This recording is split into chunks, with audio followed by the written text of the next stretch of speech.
Industrial data કોમ્યુનિકેશનમાં unit 3 network media and hardware chapter number 3 start કરીએ.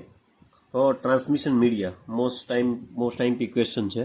Transmission media જીટીયુમાં તમને એવો ક્વેશ્ચન પૂછાય કે define transmission media and list the types of transmission media. Okay, જીટીયુમાં એવો ક્વેશ્ચન પૂછાય. ઓકે, તો શું લખવાનું તમારે? તો ટ્રાન્સમિશન મીડિયાની જો તમને ડેફિનેશન આપું તો ટ્રાન્સમિશન મીડિયા એટલે કે માહિતીને સ્ત્રોતથી ગંતવ્ય સ્થાન સુધી, ઓકે, એટલે કે સ્ટાર્ટિંગ પોઈન્ટથી એન્ડિંગ પોઈન્ટ સુધી લઈ જતી લાઈન. બરાબર. જો લખ્યું છે ટ્રાન્સમિશન માધ્યમ એ ડેટા ટ્રાન્સમિશન સિસ્ટમમાં ટ્રાન્સમીટર અને રિસીવર વચ્ચેનો ભૌતિક માર્ગ છે, એટલે કે ફિઝિકલ માર્ગ છે. ઓકે, કંઈ પણ મારે આજે માહિતી સેન્ડ કરવી છે, અમારો મોબાઈલ છે એમાંથી આપણે વોટ્સએપથી કંઈ પણ ડેટા મેસેજ ટ્રાન્સમિટ કરીએ, બરાબર, આ એક પર્સનથી બીજા પર્સનને હું માહિતી સેન્ડ કરું છું, તો એમાં ટ્રાન્સમિશન મીડિયમ શું થયું? તો કે મોબાઈલ. બરાબર. કોના દ્વારા હું એ ટ્રાન્સમિટ કરું છું ડેટા? તો મોબાઈલ દ્વારા. તો એ જે મોબાઈલ છે એ શું થયું? ટ્રાન્સમિશન માધ્યમ. બરાબર, ટ્રાન્સમિશન મીડિયમ થયું એ. ઓકે, હવે તમને આઈડિયા આવી ગયો હશે કે ટ્રાન્સમિશન મીડિયા શું છે. ઓકે, હવે ડેટાના ટ્રાન્સમિશનના આધારે ટ્રાન્સમિશન મીડિયાને 2 કેટેગરીમાં ડિવાઈડ કર્યું. ઓકે, ટ્રાન્સમિશન મીડિયાએ 2 કેટેગરીમાં ડિવાઈડ કર્યું. એ ગાઈડેડ મીડિયા અથવા તો વાયર્ડ મીડિયા, બીજું અનગાઈડેડ મીડિયા એટલે કે વાયરલેસ મીડિયા. ઓકે, હવે ગાઈડેડ મીડિયા એટલે કે શું? જ્યાં પણ તમને વાયર કોમ્યુનિકેશન દેખાય, વાયરવાળું કોમ્યુનિકેશન દેખાય, એને શું કહેવાય? Guided media. ઓકે, આ ક્યારેય ન ભૂલાય. ગાઈડેડ મીડિયા એટલે કે વાયર્ડ મીડિયા. ઓકે, વાયરવાળું તમને જ્યાં પણ મીડિયા દેખાય એને શું કહેવાય? Guided media. પછી અનગાઈડેડ મીડિયા એટલે કે વાયરલેસ મીડિયા, જ્યાં વાયરનો ઉપયોગ થતો નથી.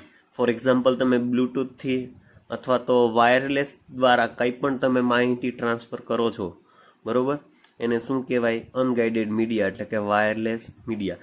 એક બાય વન આપણે જોશું, બરાબર, એટલે તમને આઈડિયા આવશે. હવે આ ટ્રાન્સમિશન મીડિયાને વર્ગીકૃત કર્યું છે, બરાબર, ગાઈડેડ મીડિયા અને અનગાઈડેડ મીડિયા. એમાં ગાઈડેડ મીડિયામાં twisted pair cable, coaxial cable અને ફાઇબર કેબલ જે આપણે સ્ટડી કરવાનું છે, જે મોસ્ટ ટાઈમ બી છે, બરાબર. પછી અનગાઈડેડ મીડિયામાં રેડિયો વેવ છે, માઇક્રોવેવ છે અને ઇન્ફ્રારેડ વેવ છે. ઓકે, હવે ગાઈડેડ મીડિયા મેં તમને કીધું એમ કે કેબલિંગ સિસ્ટમનો ઉપયોગ કરે છે. ઓકે, જે માર્ગદર્શન આપે છે અને ચોક્કસ પાથ સાથે ડેટાને ટ્રાન્સફર કરે છે. ગાઈડેડ મીડિયાને બાઉન્ડેડ મીડિયા તરીકે પણ ઓળખવામાં આવે છે. આ ખાસ ધ્યાન રાખજો કે ગાઈડેડ મીડિયાને બીજા કયા નામથી ઓળખવામાં આવે છે? તો કે બાઉન્ડેડ મીડિયા. બરાબર, ગાઈડેડ મીડિયાને બાઉન્ડેડ મીડિયા તરીકે પણ ઓળખવામાં આવે છે, અથવા તો બાઉન્ડ મીડિયા તરીકે પણ ઓળખવામાં આવે છે. બરાબર. તમને ક્યાંય વાયવામાં અથવા તો ક્યાંય પણ એવો ક્વેશ્ચન પૂછાય બાઉન્ડેડ મીડિયા એટલે શું? તો કે ગાઈડેડ મીડિયા. ઓકે, હવે ગાઈડેડ મીડિયા તે જે છે એ ઉપકરણથી બીજા ઉપકરણનું આ ચેનલ પ્રોવાઈડ કરે છે. ઓકે, હવે જે આપણે સ્ટડી આગળ કરવાનું છે કે ટ્વિસ્ટેડ પેર, કોક્સિયલ કેબલ અને ફાઇબર કેબલ. બરાબર, આપણે નેક્સ્ટ લેક્ચરમાં જોશું. Okay, thank you. ઓકે, કેબલની વાત કરીએ તો કે બાઉન્ડેડ મીડિયા એટલે કે કેબલ આધારિત માધ્યમ. બરાબર, એક કેબલ કોપર વાયરનો હોઈ શકે, ફાઇબર ઓપ્ટિક કેબલ અથવા તો કોક્સિયલ કેબલનો ઉપયોગ કરવામાં આવે છે. ઓકે, કેબલ મીડિયા વાયર કે ફાઇબર દ્વારા ઇલેક્ટ્રિસિટી કે લાઇટને સિગ્નલમાં રૂપમાં વહન કરવામાં આવે છે. ઓકે, કેબલની પસંદગી માટે નીચેના કારણો ધ્યાનમાં લેવામાં આવે છે.